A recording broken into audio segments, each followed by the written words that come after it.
Hey guys, we had a lovely sort of chat, and I thank Nitesh to sort of for inviting me over to have a chat with champions. Here is my message to all of you: please do not subscribe to this channel because there is a huge risk of you ending up becoming a motivated entrepreneur and getting out of comfort zone. But if that's something that you like, definitely go ahead and hit subscribe. If you're not hitting subscribe, remember that you're choosing to ignore this message, and remember that it is all about the small actions that you take. Go ahead and hit subscribe if you want to take that action and enjoy the content that these guys are creating at Chat with Champions.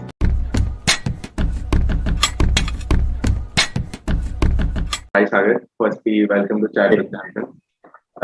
Thank you so much that you are able to take out some time from your quality time from your busy schedule and give us and join this particular podcast as a guest. So thank you so much for that. Let me quickly introduce myself. I am Nitish Mehta, basically host of this show. Other than this, I work as a software engineer in a networking firm and parallelly run a business also. And about this show, this is a complete candid show. We'll discuss about your life story, your startup, your past experiences, and everything about the business, core business, and everything. It will be completely candid. If you want to ask anything in between, you can ask me also. I'll interrupt you multiple times if I find something. No, please explain more. Please explain in depth. Definitely, this kind of thing will happen. Let's start it from very scratch, Sagar. From as we say, a humble beginning. How was your schooling time? Were you a scholar, good performer, average student? If you can recall, how was it? Uh, Firstly, thank you so much for having me on the show, and more importantly, thank you so much for agreeing to an early morning call. It just made my life so much more easier. Uh, Yeah, coming back to sort of your question, funny that you start from a very tricky question for me. But having said that, I have a small sort of backstory. Uh, I was in probably, I don't know, maybe second or third standard. If I'm not wrong, probably in third standard. And that scored about what, 93 or 94%. I don't exactly remember. And my dad is a businessman, and he had another friend who was a businessman himself, and his daughter was actually my classmate. Right? Don't want to name, Okay. don't want to name them, I got your point. but yeah, because we still are friends on Facebook and whatnot. Okay. But yeah, her dad was over, and I was there at my dad's shop, and then sort of she was also there, and then. His dad was very proud that her daughter had scored above 90, and then his dad happened to sort of ask my dad as to what was the sort of percentage. He said that Sagar has scored 93, 94%, and then I think she had scored about 91%. I saw a look of uh, uh, uh, uh, disappointment in his face for his daughter, that she had scored 91 and I had scored 93 and 94. I specifically have this memory, and that's exactly when I decided that there is no point in scoring, irrespective of what you do. I was hoping that what happens to my dad's reaction if he comes across those people who have scored 99.9%. So, at a very young age, I realized that I don't want to be part of this rat race. And Got it. I chose to be the smarter one. Was not always, I was not a poor student, but I kept it in the bracket of 70s and 80s. So probably, as we can say, between average and a topper or something of that. Yeah, it depends on your definition of who the topper is. Okay. But yeah, I get it. Yeah, sure. So, like after the schooling time comes the college time, right? So, what were you graduated in, and how was that journey for you? Right. So after my schooling in Karnataka, you got a concept of pre-university. I don't know if you are aware of it. But basically, before the sort of rest of the world gets into college, we get a, sneak view of what the college life looks like, and that's called as pre-university college. And you get options between science, commerce, and arts. and I picked up science, and that was probably the ask that was there, that I should get into science and then sort of figure out what is it that I would want to do. I love physics as a subject, but then realized very soon that neither do I want to be an engineer, nor I want to be a doctor or any profession related to that. Uh, I was and I'm still curious about a lot of things science related to science, but I moved on to sort of commerce as a background after that. Did my bachelor's in commerce, and then did my MBA. Yeah, I think that's been about my schooling journey. Okay. Like, let me bring the business in the game. So basically, like for example, lot of people who do business, maybe sometime later or early in their life, they have that kind of entrepreneurial mindset from the beginning only. They start doing something and something, like start selling in the college time the books and everything, or maybe different things. They start trying and testing all the things, because they don't do it consciously that someday I'll do a business, so I'm preparing for it. But that's just they enjoy it. Just they want to be a part of a business somewhere or the other, so they start doing it. How was it?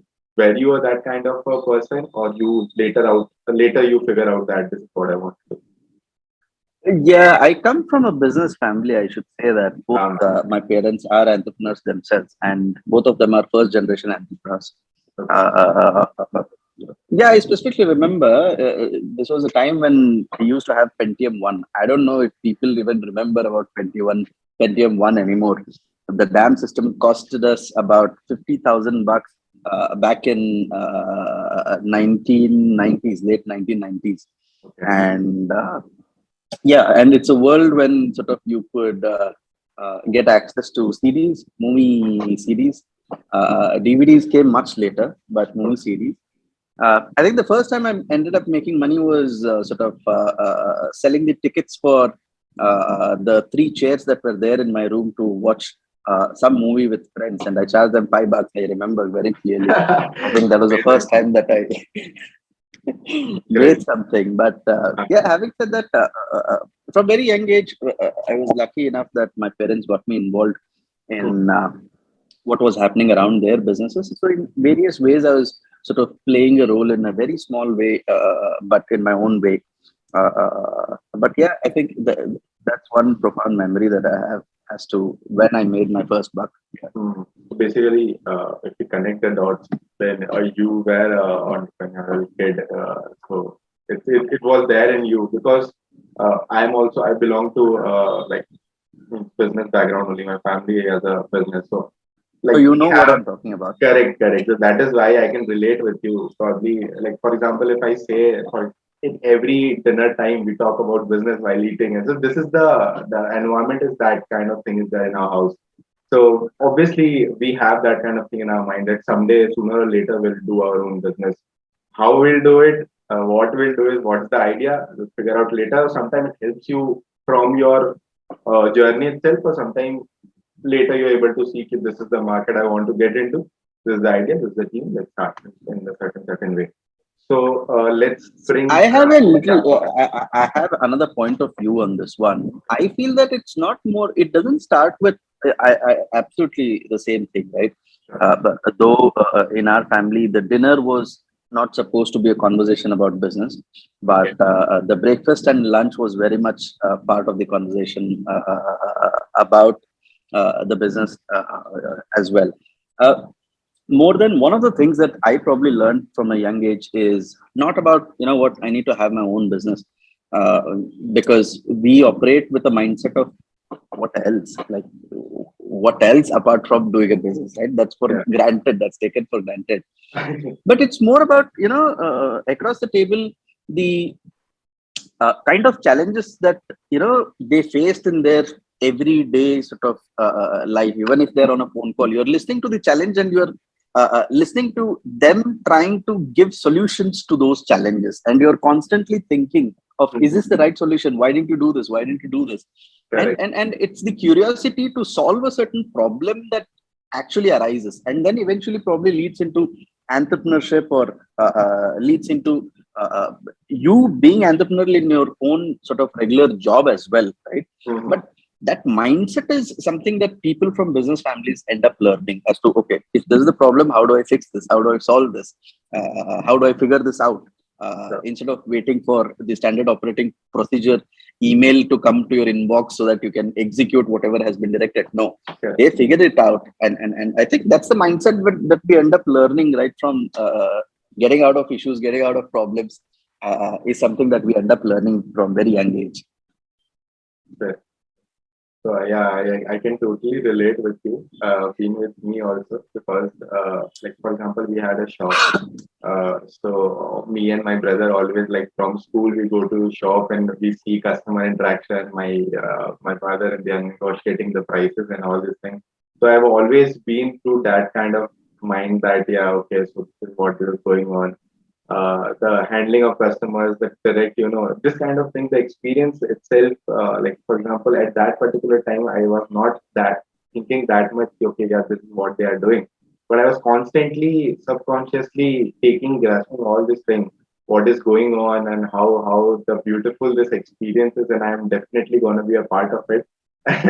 And I just want to experience it. How does it completely work from very scratch? So definitely that was the thought in my mind. Probably I believe it was the same with you also somewhere subconsciously was Yeah, yeah, absolutely. Just that the education teaches you the sort of fancy looking jargons to name what are the things that you're doing, but end up learning most of your MBA right from your childhood itself. makes sense. For me, actually, I did BTech. I did the engineering. After fourth year, actually, I decided to join the MBA college because B school basically. So I thought the reason is the same only. I wanted to be a part of a business. Okay, mistakes happen. Yeah. So correct. I actually gave a cat and I didn't score that good in the first attempt. So I thought let's start a job. Currently, first year I'll give a cat again next year November. For sure I'll give. But when I get into the job, I went so occupied in the work and the pay and everything was good. So I thought why to do MBA because we belong. I hope you can also relate to this. We belong to the Yeah, mindset yeah. that nobody's gonna teach us business. Business is is the best place to learn business is when you are doing business. So you have to start it, and then only things will come up in the right way. So I wanted to have a 3 to 4 years of industry experience before I start a business. So I start understand how the things work, how the professional because the college students don't understand the professional thing, right? They are like, "ये अरे कर Yeah, दो ना यार क्या ही है, ठीक है, अरे चलो ना हो जाएगा." So I have to move on from those kind of thing and come into the real life, the professional life. So I actually yeah, didn't do yeah. MBA, but I always wanted to. But yeah, I don't know. It's not having the path for me. So It was outdated when I did it back in 2009. But yeah, I get where you're coming from. yeah, definitely, it helps you in a certain way. You get to know about a It lot of is. What it does is it puts conceptual. structure to your thought processes, Correct. and it cuts shorts your, let's say, learning curve, or it gives you different perspectives that are needed. Yeah. And the best part about, I think, if everything else you can learn online, right? Everything else you can learn by yourself. Everything else you can learn by just picking up phone calls with a lot of people, and people are always sort of out there who can help you, guide you, blah blah blah. But I'll tell you the best part about the MBA is the kind of atmosphere that is there and the kind of people that you end up meeting. You end up making wonderful friends who are working across various industries and various companies. And it doesn't help you probably for the initial 5 6 years, but post that you end up realizing that name a company and your buddies are there. So Sure. that's something which is a good feeling to have. Mhm. So basically, the game of networking and politics में income. हो ना हो, corporate में तो पहचान होती है यार. So that is Correct. that Correct. is one benefit that you get. Yeah. And definitely it helps you because in the initial time we don't understand the power of networking. Yeah. This, how the things become smoother enough to because we don't even consciously think about it. Yeah, the thing which I was working on for so time became easy to me because I had so much of connections and a lot of things. This Absolutely. So I have this simple message to whoever is in college right now. sure. Don't be an ass to your friends. Remember that sort of these guys are the ones who will come back to help you out, and you have no idea how powerful it is to know these friends. Not today, but Mm, 10 years from now. So it's important for you to definitely. be cordial and invest your time on building that sort of relationship today, not later. And don't ignore those people who are not first rankers, and don't ridicule those people who have failed. I'm telling you, those are the ones who might sort of end up surprising you. So just Correct. be nice and make sure that you are in good books for everybody, with Correct. everyone, and you have no idea how much helpful the fact that you're good friends and you have that kind of network will help you throughout your life. Yeah. Yeah, that is so correctly said that. For example, from the friend wise, I do have like all the friends I had in my college time. Like 4 years, we constantly weekend we connect over the video call, WhatsApp call, and we talk about different things. What's your life? How's my life? And all that. And plus, the one thing you said that don't ignore those people also who are like not performing good in the college time, because this is the mindset we kind of had, like somebody who's topping the examination as somebody who's gonna rock the industry. It is not the case, because I what we are seeing right now, somebody who had the major supplies during that particular time are performing the best right now. They are some Rules of the game change once you get out of college. correct. So So yeah, different game, different leaders. So that's why. correct. Because they have different kind of experience, not the Absolutely. yeah study wala cheese. So yeah, correct, got it. So let's bring the Clevertize into the picture. How did this idea came from? From where did this idea came, and how did you actually start it? Like let's start from the period you were working in a some agency, some firm. Now you want to work on this idea. How did you actually start, and what is the process behind? See, there is a, how do I put this? There is a reason in terms of there was a very evident gap in the industry that Okay. I noticed. And then there is a funnier reason as well. I have a personal reason and I have a professional reason as well. Okay. Personal Please share reason the was both. that, yeah, personal reason was that यार leave के लिए approval मांगना मुझे अच्छा नहीं लगता था. So that was my biggest problem. All right. So Okay, please. Okay, yeah, relatable. I Yeah. used to sort of like traveling, and every quarter I used to take 2 weeks off, and I used to make deals with my bosses and tell them that, you know what, क्या Okay. चाहिए आपको, ये targets है, या ये achieve करना है, ये account चाहिए, इसको scale up करना है, एक Mhm. campaign crack करना है, क्या चाहिए, what is it that you need, I'll give you what you need, give me what I need, which is basically don't make me wear a dog tag, and don't make me sort of, take approvals, or don't get me stuck on that front. It Okay. worked in some places. In most of the places, it doesn't work. And eventually, I realized that I was changing too many companies. Mhm. This was my personal reason. Now, coming to the professional reason, on the other side, you realize that the vision that the company has and the vision that you would have in terms of the possibilities of what are the things that you can do and how you should go about it, right? There is a lot of difference.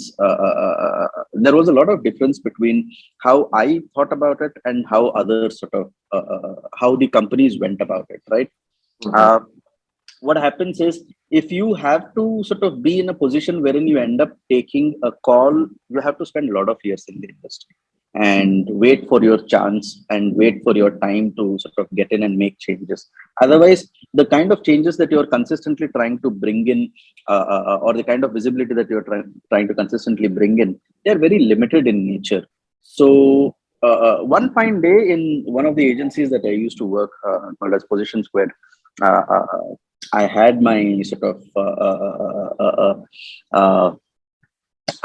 the MD of the company basically sort of uh, realized that I was having a lot of disagreements between how I was pursuing the things should sort of move forward and how they were pursuing. He asked me to put up a presentation and sort of showcase as to tell me what is your vision. And I went there and I told him that sort of, okay, this is how I think that we should sort of go ahead, is what I told him. And he said that you're fired. Uh, Okay. I said, Yeah. I was like, what the hell? Like, what happened? And then I'm like, it's okay. Ah, That's not a big deal. And I've been fired before. I was like, what happened? He was like, no, our sort of, vision for the company is not aligned. Uh, you should leave. And I left.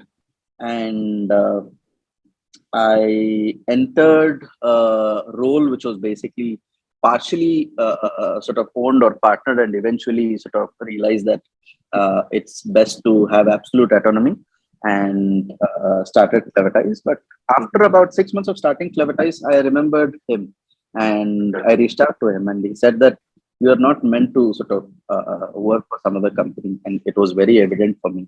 So, because you haven't taken the sort of jump, I had no other option but to let you go so that you can do something on your own. So I think that was the professional side. sure. Uh, uh, in terms of gap that I was talking to you about, a Mhm. lot of people don't understand the simple fact as to how a company's marketing function works, right? If I tell you this, it might sound very logical to you, like what I'm going to sort of tell you right now. So basically, companies have certain goals. Uh, any company would have a certain goal. Like for example, let's take an example of eBay. For example, Mhm. eBay as a company would have a goal in terms of what is it that they would want to achieve as a business in a particular year, right? And then those goals are disseminated to various departments, and they are disseminated to marketing as a function as well, right? When they are disseminated to marketing as a function thinks about what is their role to basically ensure that you achieve those goals, correct?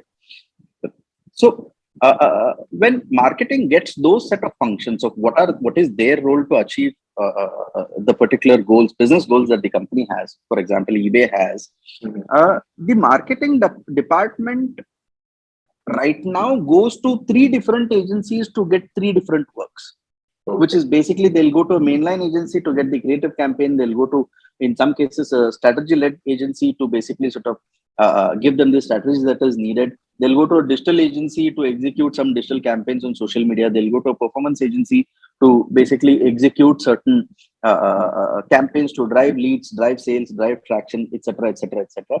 And they end up having at least three agencies that they have to sort of end up managing to achieve those goals, right? And Sure. majority of the time for marketing department ends up going in managing these agencies Okay. and trying to align these three agencies to get the sort of work done, right? And I just said that this doesn't make sense. If you have one marketing department for one company, there should be one team that should be working. Call it a agency, call it something else. There has to be one team who has to work on this. And Correct. you need to be able to talk to one set of people to tell them everything. And you shouldn't repeat the same meeting three times because you have three agencies, Mhm. right? Mhm. The biggest misalignment happens between these three different agencies that work on it, right? Mhm. Having said this, do you are we a one-stop shop? Should we be a one-stop shop wherein you will find all the solution? Absolutely not. That's not how we operate. What we look at is what are your biggest goals?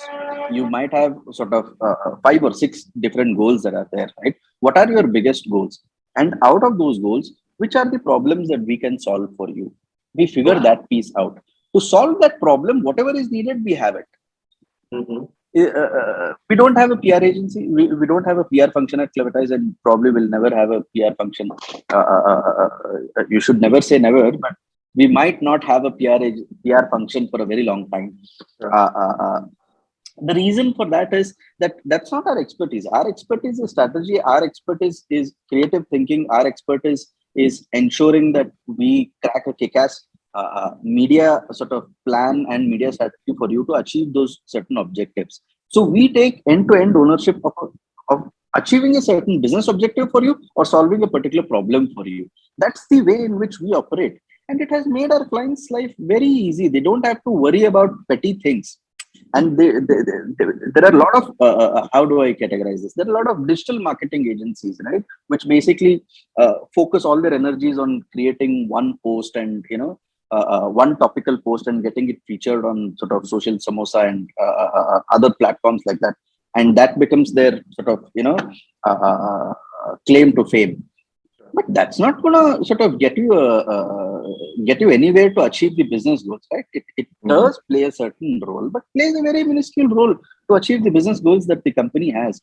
And that's the reason why most of the CMOs don't end up becoming the CEOs of the company, right? But the CFOs end up becoming the CEOs of the company. Think Correct. about it, Correct. because CFOs drive towards achieving the financial goals, and that's Correct. exactly what Clevertize's intention is. Mhm. We drive campaigns and we measure our performance basis specific ROI and whether we have hit the business goal or not, and not in terms of how many likes that we got you on a post. That's not the language that we speak. That's the Correct. difference. Correct. So yeah, got your problem. What you guys are trying to solve. But I want to take you a little back. Okay, so you had this idea in the mind, and you found out that this is the gap in the market, and I should come up with this idea and should solve it with certain business models. You must be working in some firm, right? So this is the dilemma all the entrepreneurs and including myself face at certain point of time. They're working in some firm that how to start a business, because it's not everybody is that strong enough to leave the job and directly jump into a business. So would you suggest starting parallelly for some considerable amount of time, or prepare a business model during a job and start the business after leaving the job? What would you suggest? Look, there is no one specific answer, but if you need an answer and if you know that entrepreneurship is probably something that you would be interested in, to be Uh-huh. frank, even if you're not interested in, start it in the college. Starting the That college. would be my first suggestion. That is your first big opportunity that you have.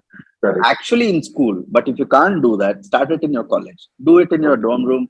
Do it in your free time. Sure, you should party. You should date your girlfriend. I'm not saying no to any of those things, but Sure. spend some time in your dorm room to Mhm. sort of create something of your own in your college itself. And it's okay. You don't have to sort of worry about whether it will become a big success or it doesn't, but start Sure. it. And if you don't like it, shut the shop. But do it during Sure. your college days. And do big way, small way, it doesn't absolutely matter, but Mhm. do something. Get to understand how the transactions work, right? Get to understand how the economy works. Get Sure. to understand what is basic profit and loss. You will learn all of these things. And when I'm saying these things, this is not for the somebody in MBA. If you're not doing this, I have no idea why you're doing an MBA, because you don't need an MBA to get a job today. That's my message to all the people who are doing MBAs. If you're doing MBA, make use of that opportunity. There are so many people who come in to give guest lecturers, etc., etc. Have a damn product and pitch it to the people who are coming in, right? And then sort of hold them accountable, because they are coming to your house Sure. to find a job. You have to go to their house, right? Over Uh-huh. here they are coming to your house to butterfly gyan. So why Sure. wouldn't you have various set of opportunity offers, or products or services that you can in turn offer to the people who are coming in? I'm telling you, especially during internships, take as many interviews as possible. Instead of giving the interview, go and pitch your product and service and come back. What do you have to lose, right? So I think that's the first big opportunity that I feel, or the best use of your time. But Sure. having said this, the people who are in the field of, let's say, engineering, or any other sort of particular profession that is there apart from medicine, it becomes a little tricky. But Correct. no harm in trying to understand the commerce, because uh, uh, no business like sort of having being in the medical as an industry, right? The true evergreen industry, not the mechanical. So the true evergreen is actually medicine. Sure. So so it might make great sense for you to start there. If you have not started there, after that point, Nitish, there is no set answer to it, right? It depends Mhm. on your risk appetite. So Correct. if you understand, if you look at your language of, let's say, equity investment, Mhm. there are people who have the highest risk appetite who enter crypto. There are people who have a little moderate risk appetite who enter, let's say, the equity market. There are people who have lesser risk appetite who end up sort of mutual fund. And if you are investing in FDs, congratulations on Sure, losing man. money, because you're ending Yeah, up losing money. You're not gaining anything. correct. So that that depends on your risk appetite, Sure. and that depends on the other aspect that it depends on is the fact that the nature of the kind of business that you're looking at as well, right? Some businesses take time to mature. Some businesses would need a certain track record. Like that is something that happened with Clevertize. For the first 2.5 3 years, it was all about creating case studies for us. Okay. Zero sort of focus on making money or zero focus on any of those things. We had to create a track record and show it to the market that it is possible for one team to solve a problem for you. It is possible for one team to hit those business goals, help you hit those business goals for you, right? That's Mm. the language that we used to sort of speak. To create the proof of concept, it took time. So for those people, it is better to start something parallelly. And another function is the personal side, right? If you are the single learner, it becomes a little tricky. If you're unfortunately married too soon, then it gets trickier. So these things become the delta that come into picture as well. Correct. But if you are not, if nobody else is dependent on you, and if you have a scenario wherein you can do something on your own, it's the easiest for you to jump right away and start and give it your full Sure. time. And yeah, I think that would be probably the various scenarios that you will have to consider and sort of start. If anybody is not starting because of the issue of money or time, those are just excuses. Correct. That makes sense, obviously. Yeah. So, correct, correct. So basically, I also feel like there are a lot, it depend on the industry you want to get in. Like, for example, it depends on business to business.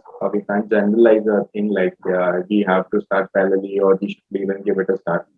Something, for example, the preparation part, maybe you can start parallelly in the last few months of when you have decided to leave the job, so that you don't waste those months.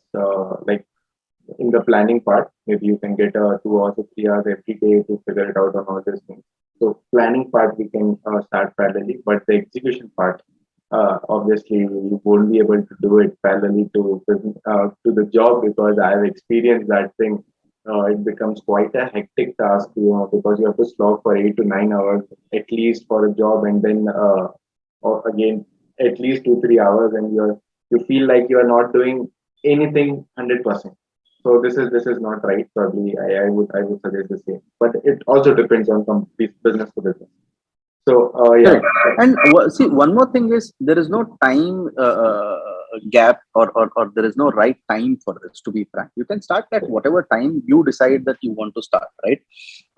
Be it in college, be it later on, be it 10 years after you have been in the industry, it doesn't really matter. What matters, according to sort of me, is having a work ethic, right? Having a good work ethic. Does this mean that yes, it takes, if you want to sort of make it big, it takes a certain amount of commitment. But if you want to go a little chill, go a little light, what stops you from partying on a Friday and dedicating your complete Saturday to your own sort of idea and your own baby? What stops you from doing that? Nobody is asking you not to party, right? It's not that just because there is a sort of wrong commotion, or there is a wrong notion around the concept of hustle as well, right? Which means that you sacrifice everything. It doesn't work that way. Even Elon Musk has said the same thing, that initially he used to have a 100-hour work week and he has brought it down to about 80 hours now. Why is he saying that? Initially he used to sleep for 2 to 3 hours, and right now he's sleeping. He says that he's sleeping for about 6 hours. Why is he saying that? Because he has understood that there has to be a balance, right amount of balance to ensure yeah. that you are productive and you don't face burnout. Hmm. And it's the same for all entrepreneurs. Some people are more driven, some people are less, but nothing stops you from working on a Saturday. It's okay, you won't die. I'm telling you, for a very long time, our parents and a lot of people have Yeah, ended up working for 6 days throughout correct. their career, right? And then suddenly somebody, a rich economy somewhere came in and said that no, no, we'll work for two. Now a richer Uh, economy is saying that we will work for 4 days. In India, it is difficult. It's not about you. okay, It's about the economy and the status of the correct, makes country, sense. that stage in which the country is right now. Can you choose to work for 4 days? Yeah, you can, but don't sort of have high aspirations on one side of having a penthouse and having a Correct. limousine standing in front of the house. When your Sure. friend sort of gets there, don't be envious. Sure. If you're a good friend, maybe he'll give you a drive. Yeah. Definitely makes sense. You have to like see it depends on person to person because like from all the list of friends I have, like rarely anybody is into the business side or entrepreneur mindset is there. So the words of mine are like kind of very different from what we discuss in general about all these things. We generally discuss about our managers. We are पूरा time काम देते रहते हैं. So this is what we discuss in general. So like the first thing when I got that point how to start the business, but like coming into the money part invested in the business, where you bootstrap. Uh, this is question I'm asking because you mentioned the POC thing. So I believe you might have taken any funding in the case of pre-revenue period, or Right. So what's the basically, case? that I'll tell you. That Sure. was thought. That was a thought at some point in time. On the day zero, when I decided to sort of go out, we were, I think, offered about $0.1 million to start the company for a certain stake, Okay. which we said no to, and then the same amount was for a stake of about 30%, and the same amount was offered after 2 years for a stake of about I think 7.5%. Okay. When I was considering it for the second time, I just realized that, dude, it's working, because what was considered at a certain valuation 2 years ago right now has Obviously. become sort of about 3.5x times, or about 3x times the valuation. What that just told me is that I'm not in need of that particular money to be able to sort of grow faster. Yeah, it's always a dilemma whether you need it or not. For my particular business, in many cases, that is something that is needed, because for us, initial couple of years, it was all about, as I said, creating that case study and creating that story. Sure. For that, you don't need too much money. You need the right kind of people to be partnered with you, who are ensuring that they are delivering this for you. Sure. Having said that, probably in a couple of years, there would be, or in a year at max, there are a couple of sort of elements that we are planning beyond what we are doing right now, which is a little more focused, and is delivering something which can be grown at scale at a very fast pace. That is where the money would be required, and I think we'll go to the market and start seeking some funds in a year from now for that particular aspect only. Yeah. So this question actually comes from basically like a lot of people who start the business. They don't want to invest their hard-earned money. They kept it as a savings from the time they have worked in a certain companies. So they believe that rather than investing that money, we should take the funding from the investors, dilute some stakes initially. Because I understand this part, and I also like strongly against this to get a funding at a pre-revenue period because the valuation you get is not correct, and like probably you also don't know the real valuation of the company. You start working on it, you generate the revenue, then only you get to know that this is the scale it can reach. And the valuation obviously changed by a huge figure every year. So it's better to, like take the funding at the right time when it's actually needed.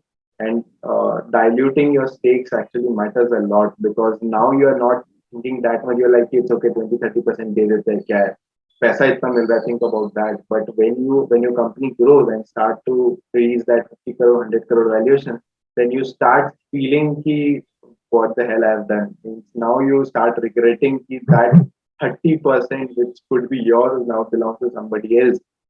So that kind of hurt feeling is there. So what is your take in this case? So for the first, interesting that you ask about those people who don't want to invest their hard-earned money in you because they are still not sure about it and they don't want to lose that money, right? Uh-huh. I have a simple analogy that I would like to draw. Okay. What if your parents had the same mindset about you? Makes sense. And they said that पता नहीं यार मेरा बच्चा क्या करेगा, private school में 1 लाख रुपए fees दे के थोड़ी ना भेजना है, इसको सरकारी स्कूल में भेज देंगे. Possible, right? Correct, correct, correct. What if your parents had the same mindset with you, and they would have sort of compromised on not giving you whatever best that they could Understood. have, and they would have gone above and beyond to sort of ensure that they have given you the best Understood. out there, right? Yeah. So it's the same. Your idea is like your baby, and you are not trusting your baby, and you are waiting कि अच्छा इसको private school में नहीं सरकारी school में भेज दीजिए, देखते हैं अगर काम कर गया तो बाद में एमबीए अच्छी जगह से करवा लेंगे. What sort of weird logic is that? Understood. Yeah. If you are so much in love with that money, FD में डाल दो, ensured है, assured returns है, Makes sense. छोड़ दो ये सब. It's But for absolutely some, ridiculous. but for some, Sagar, I really understand taking the funding in the pre-revenue period because not all startups are in the way they, that kind of like it starts with a small money because I you don't need to think, create a big as you product. rightly, yeah, as you rightly said, I don't think that it's a wrong idea to sort of take the funding in the take a seed funding basically. Sometimes Yeah. it is needed. Sometimes the investment into resources, the kind of talent that is needed, or Mhm. some opportunities are time bound as well, right? Mhm. If you miss the bus, you miss the bus. So in that scenario, it becomes important for you to, it is a possible, there is nothing wrong in picking up seed funding. Sure. I'll tell you the problem. The problem is that most people are not actually clear in terms of, don't get me wrong, a lot of people, a lot of investors, especially angel investors or the people who are investing in the initial stage, they have no idea why you need the money. The worst part is that the people who are taking the money as well kind of have not, don't have an idea as to what exactly they want to do with the money. And that's a reality because they haven't figured it out. They haven't figured out as to why do they need the money. For that aspect, you have to have a kick-ass plan in terms of how is it that you would want to sort of spend. And two things that I would like to sort of just bring in. You need to be prepared for two scenarios: a scenario of success and a scenario of failure. You need to be sort of ready for both the things.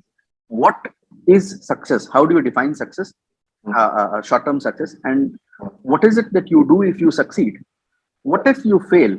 What is it that you do if you sort of particularly fail to sort of achieve whatever you were supposed to, the bare minimum target that is there? That planning is very important. And to do this, there are so many courses and there are so many people who can help you out in today's day and age, right? Mhm. थोड़ा सा मेहनत लगता है यार, वही करना है. And ये जो इंक 42 में आर्टिकल्स आ जाते हैं कि XYZ company raise this kind of a funding, छोड़ दो वो. It's the equivalent of my kid scored 99%. I'm telling you, it doesn't matter. You need to look at your own thali. Don't worry about what is happening in the outside world. Do what is right for you. As so rightly said by Rajdeep Gupta, the founder of Route Mobile. Yeah. Like he is the very limited proficons we have in our country right now. So he said that the funding, the asli maza of funding comes when you have the proper valuation. So never take. He didn't even say it depends. He said never, never take a funding before your company valuation hits 50 crores or something of that sort. Because try to find यार debt लेना पड़े तो debt ले लो. ठीक है. Something else if you're able to figure it out, if you're taking from friends, family, parents, do whatever possible. If it's the worst case, I understand because if you reach some height and not for scaling up, like you are currently earning money and you have reached a point of time like कि now ठीक है पैसा आ रहा है, now you want to scale up, then wait for the time it has reached the cross the valuation See, of the it's a long, it's about having patience, right? And it's about sort of, are makes you sense. patient Depends, enough to depends. play the Correct, long correct, game, correct. Agree. right? 100%. Like, for example, I have worked with Bhuvan Turakia, who is the Uh-huh. sort of founder of media.net, and he's a self-made billionaire here, and he has taken zero funding. Like, until he became a billionaire, he didn't take the funding. Then it He, takes time. हाँ वही मैं बोल रहा हूँ. So he started it. It was bootstrapped by two brothers. It was bootstrapped, and they didn't take any funding, and they made it very big for sort of himself and for everybody. And funding was his retirement plan. technically speaking, in a sense, Okay. from that particular venture.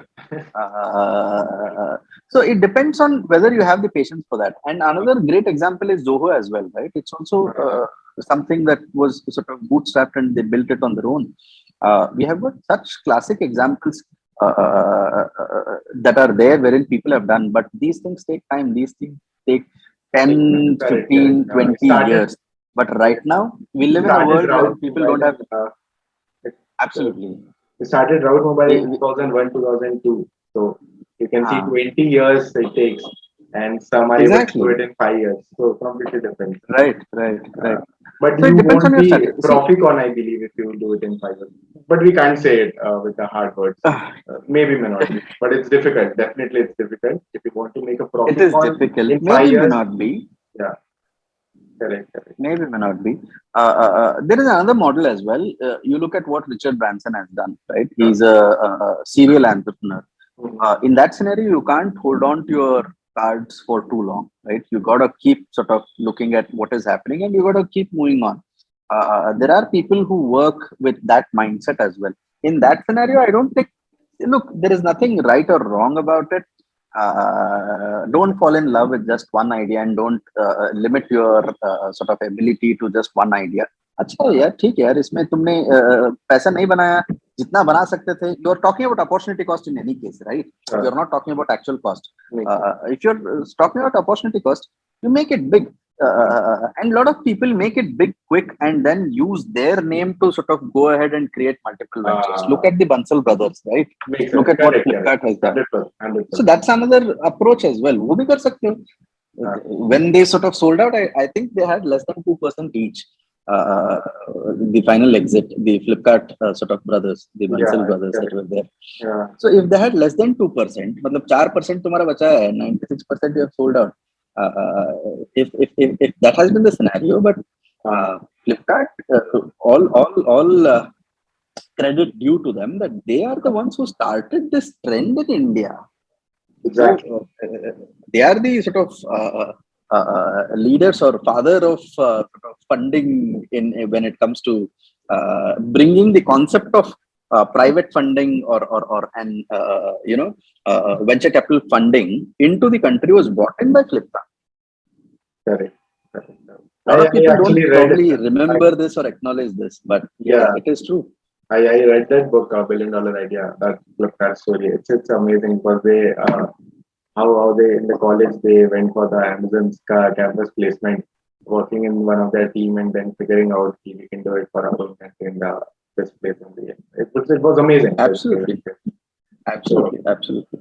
correctly, correct. I got your point. Depends on person to person. Like yeah, this is what the amazing part was when you said that.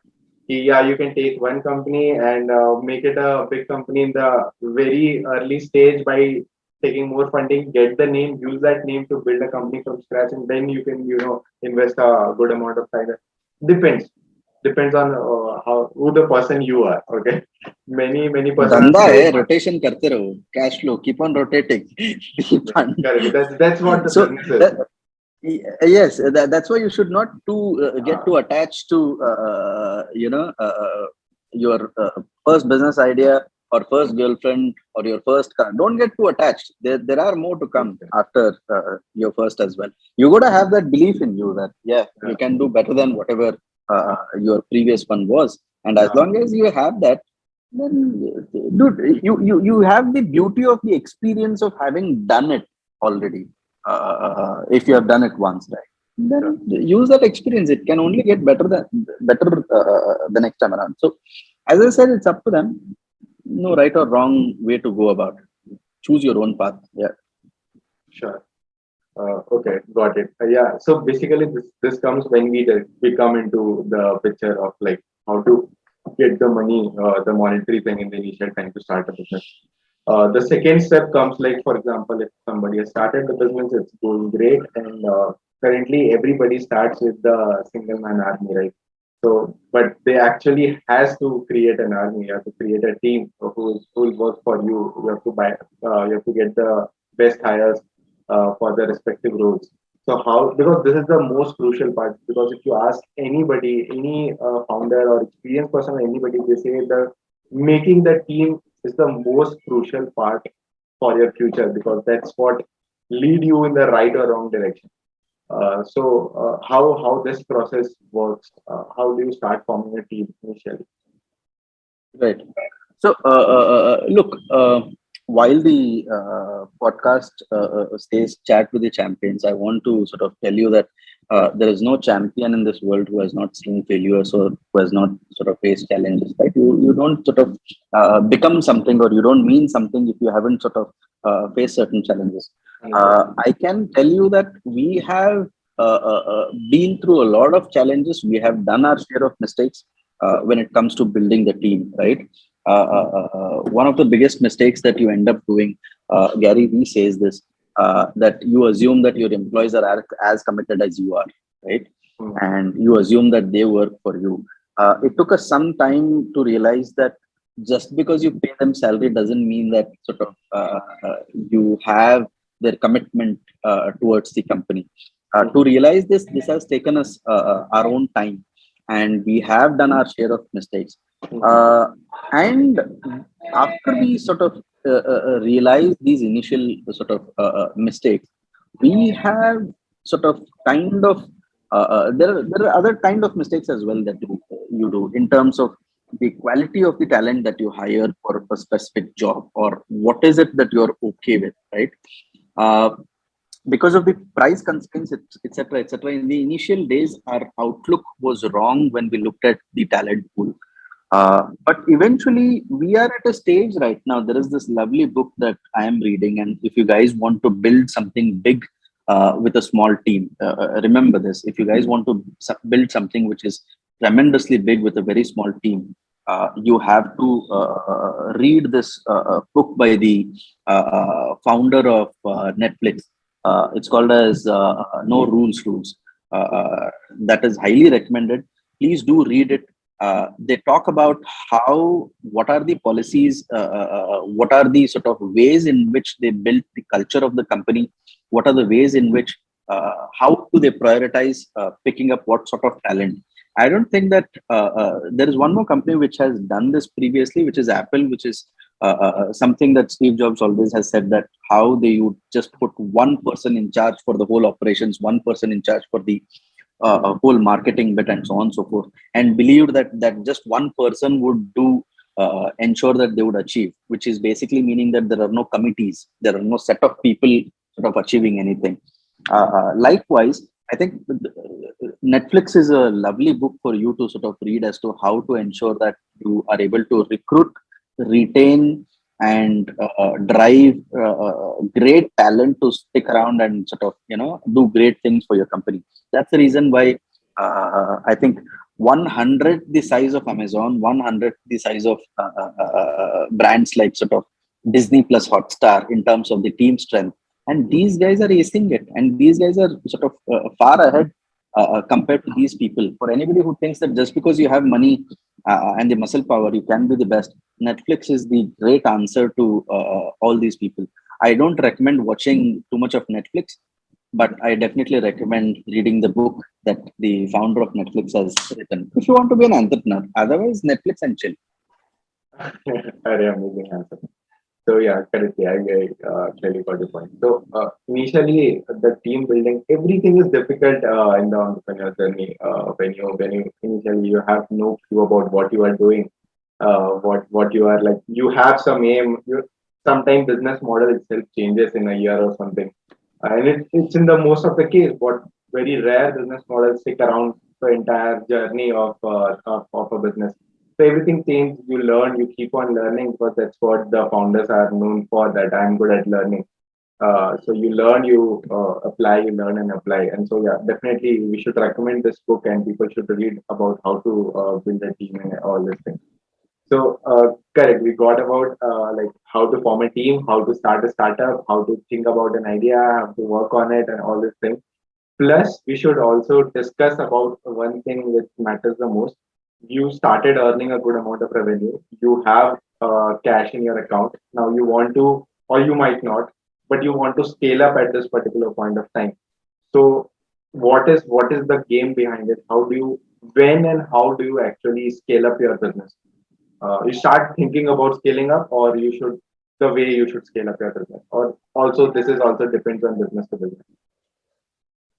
Look, the formula there is very plain and simple. You have Yeah. something called as you create a proof of concept, irrespective of whatever business is. You create something small and you show them as to what is the possibility. Mm, What it needs is your understanding of what is the potential of your industry, and mm, what is the size of the industry, and what is the size of market, right? sure. And then once you have the proof of concept, which means that you have tuned, fine-tuned, retuned your business, your service, your product, your model, and now it is ready for a big launch, right? At this point, it's all about pace. At this point, it's all about how quickly are you able to sort of scale up, because as you know, you get one life, and you get sort of very limited time to basically do something really big and do something really great. So that's when it becomes very important for you to figure out how fast is it possible for you to scale up from that point on. Uh, uh, uh, uh, to answer your question, it's just about knowing your market and knowing your industry. And if by choice you don't want to do it, it's also possible. They would want to say that we just want to stay boutique, we don't want to sort of go big, right? That's a choice nonetheless. Like for example, at Clevertize, uh, uh, I keep on telling this that there are many sort of top-notch agencies in the country and in the world. I wouldn't want to name them. They do some wonderful work, but ultimately they have become the manufacturing factories of creative work, right? What I mean by that is uh, the head doesn't know what's happening to the leg, and it's about volume driven business rather than quality driven business. With all due credit, they have got some super talent, and they keep on sort of ensuring that they are delivering kick-ass campaigns. But we don't want to become the manufacturing factory of creative world. We Sure. want to always stay small. We don't want to work with 100 clients, but rather we want to work with 10 clients and improve the size of the clients and improve the quality of the work that we do for 10 clients at any given point in time. We don't intend to have 100 clients. That is not something that will work for what is it that you want to achieve, because you can't be one team that works on a client's need or a business need to drive it and achieve it, because my team is super committed to achieve whatever is needed. If you come back to me with a report of, or anybody in my system, basically, if you go back to them with a report of telling them as to uh, the thing that looks fancy but is not adding any value to your bottom line, it's not Mm, appreciated. You bring in a sure. simple idea which is helping them improve their sales pitch by adding or tweaking one fine line, that is Mm, celebrated in my system. mm, So that's the kind of culture that we are building, and it's not possible for us to mass produce this for a lot of people, which means that we are unique, which means that if a client works with us, we feel lucky, and the other side also does feel lucky that sort of Clevertize is the team that is working with them. uh, but having said that, as I said, uh, Clevertize would eventually have different presence in different locations. And the same kind of team that we would have built in one location would be replicated in the other location, and they would serve specific top clients in that particular location itself. When I'm talking location, I'm not just talking about India as a country. Wherever we are present, we are looking to start some work in Europe already. We are in talks to initiate some work for one of the client who had seen our work when they were in India. They went back to Europe, and sort of they have reached out to us and they have said that we want you guys to pick something up. It's still in the wrap. That's why I can't probably deep dive. Probably sometime when we speak next year, maybe we can sort of discuss more on this front. But yes, it's about creating the proof of concept and then choosing what is rapid growth for you, and not being defined by the market. That's also very important. Choosing what does it mean for you to rapidly grow, and then setting those targets and driving it. It's as simple as that. Yeah. Very good. Got your point. So yeah, it comes also, plus it depends on like for people who are able to get it at that particular stage in a year or something. Some takes 4 to 5 years to just completely build up the business model, or just make it at this particular point of time to make it profitable, and then thinking to scale to the pan India. Byju's did it, right? Like if Yeah, you think about what correct. Byju's is doing, they did a fabulous job. They created a great proof of concept. And what they did was basically sort of go on a acquisition drive of various companies, and they're eating up all the other sort of people out there. And feels really sort of happy now that these guys are the Indian brands are thinking global. Sure. I don't know what it was, inferiority complex or you not being able to think global. It's one of the tagline that we cracked as well for eBay, which is which basically sort of talks about Narendra Modi launched this campaign called as Vocal for Local, and we launched a campaign in continuation to that, and we called it global, local to global. So we Nice, translated local to global for eBay, which nice. meant that there are a lot of Indian, sellers whose products are celebrated across the world, and eBay is doing a fabulous job of basically onboarding them and helping them sell all across the world, Sure. and in some sense, sort of bringing in foreign currency into India as well, right? Which is a great thing. So it's important to sort of, as I said. Have your own definition, have your own targets, and then drive accordingly. Yeah. Correct, correct. 100%. I got your point. So, because we have a time constraint, so let's keep it. This is the last question. That's the one I'm gonna ask. Yeah. What's like? Let's discuss about the final and the end game, the revenue and the valuation part of the company.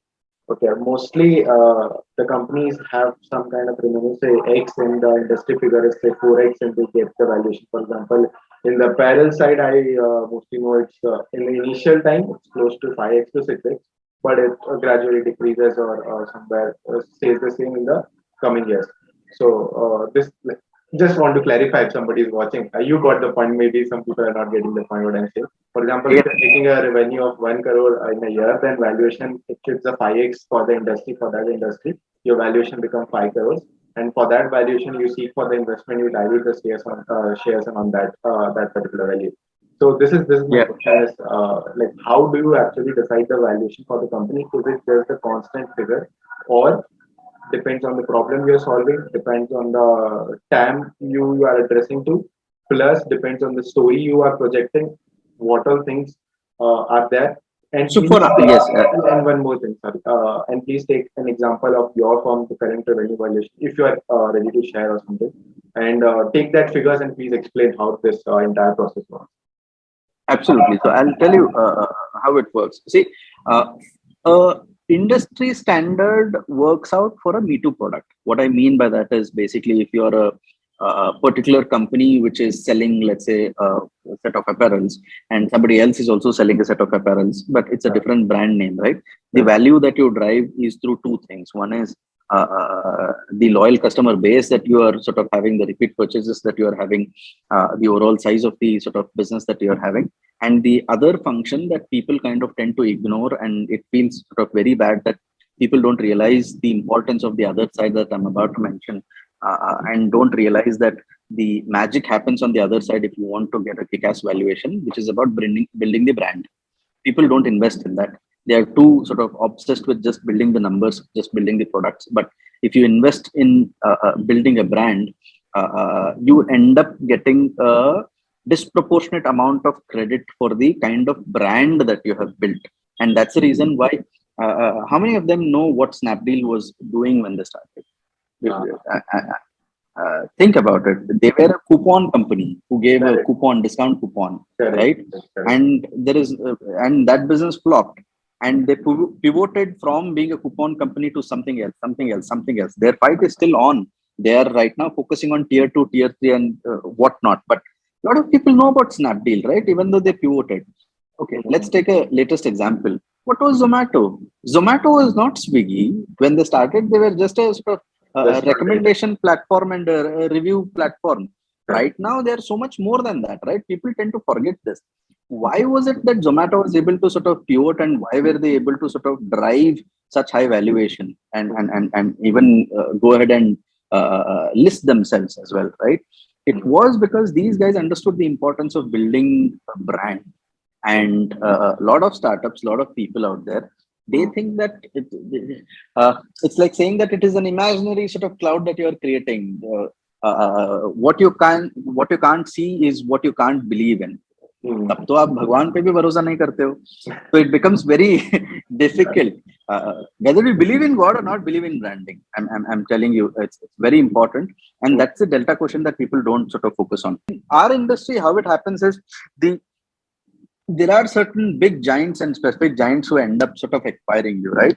But very recently, there is acquiring a business which works in a way that we do as well. Yeah. And normally we don't categorize ourselves as an agency because we call ourselves as a different idea, which is trying to create a category or a space for ourselves in the industry.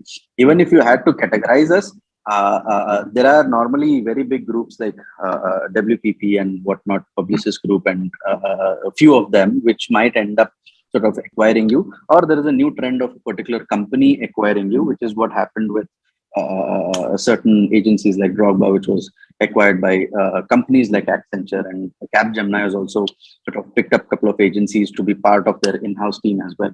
Mhm. Having said that, in our industry, it varies anywhere between, let's say, about 7x to 10x times of whatever revenue that you kind of are generating at a given point in time, depending on certain other factors of what is it that you are earning in terms of sort of not considering the media commissions and third party payments and whatnot. It gets into the technicalities, but anywhere between 7x to 10x times is what you can sort of assume is your valuation. The critical part or the tricky part is that ours is a people driven business. And as long as your dependency is there on people, it becomes difficult for them to sort of pick up any of the companies like that of ours. So it's important to create a formula, create a, let's say, SOPs that are needed for you to achieve, which means that even in your absence, the system should be created in such a way that you are able to automate the quality, you're able to automate the results that are there. What in other ways it's called as the culture that you build, right? Right. And how do you ensure that that culture or the style of functioning is kept all along? So when that happens, it is possible for you to sort of get that kind of evaluation. In terms of where we are about 10x times behind where we want to be by next year. So that is where we are right now. And yeah, I think once there is a certain size that we need to be. The goal is to try and sort of be of a size of about 100 crores. And once we are that size, then the aspiration of us being the number one idea-led or creative-led integrated marketing company would be achieved, and that's what we are looking at. So what as in When I'm you are saying number currently one, at a valuation of 10 crores. That's what I should assume. approximately. No, we are not at the valuation. That's the kind of revenue that we are doing. Valuation would be those many Seven- X times. 70 crores. Yeah, yeah, yeah. Yeah. Okay. Great. So I yeah, was actually, that's yeah, great, great. Congratulations for that. Yeah. Please continue, Christian. so yeah, that's where we are. But as I said, we are. It's not great that we are there, but it's the fact that we are 10x times behind where we want to be. So that's the focus for us. Wonderful. Great, man. Great. So let's wrap it up over here only. Thank you so much. It was such a mentorship session for me. Definitely, our audience will also love it and they'll enjoy. And also, that's a lot of learning aspect from this podcast. People should, probably sit and note it down all the wonderful points you have shared. Like this is the beauty of business, man. People enjoy listening to different businessmen and how their journey has been, modern struggles, because they don't want to repeat the kind of mistakes they have done in their life, and also want to sort it out. And stuff. Like rather than sit and figure it out, get the solution from other persons and then use it in your business. So people do that. So thank you so much. Thank you so very much for joining the podcast. Absolutely, it was a pleasure interacting with you. It was fun. I'm glad that you are from a Yes, business background, so the conversation was all the more easier, and we could cover a lot of subjects. I hope that sort of our conversation adds some value to sort of your audience out there. And I hope that sort of you as a channel also continue to grow. And it's a great service that you are doing to the entrepreneurial mindset that the country needs to have. Because I say this sometimes, in India there is nothing called as unemployment. There is underemployment, and if you expect that there are 50 crore people who need a job, what you need to sort of know is the biggest opportunity for employment is entrepreneurship. So make sure that you're employed in being an entrepreneur and create employment rather than seeking an employment just for first of every month. Doesn't work. It's not fun. Sure, man. We'll wrap it up with this line only. It's amazing line. It's completely wonderful talking to you, man. Thank you so much to take out your quality Thank you. time Thank you so much. being a part of this show. Thank you so much. So yeah, so I just want to throw some stats which I just say it in the end of every video that 82% of the people who are watching this videos are not subscribing to this channel, which is not fair, I believe, because it's for free. That doesn't mean you shouldn't subscribe it, because that is also for free. So you can just go ahead and hit a subscribe button and have fun. It's fun hitting the subscribe button. Just give it a try. Let's see how it how it works for you. So yeah, you know the drill. Like, share, and subscribe. Please comment down all the questions you have. Like, I'll take an extra effort to discuss with Sagar and come back to you and revert. And also with the best of my capability, I'll answer for the same also. So yeah, thank you so much, guys, for watching. Let's conclude it over here. Thank you so much. Bye bye.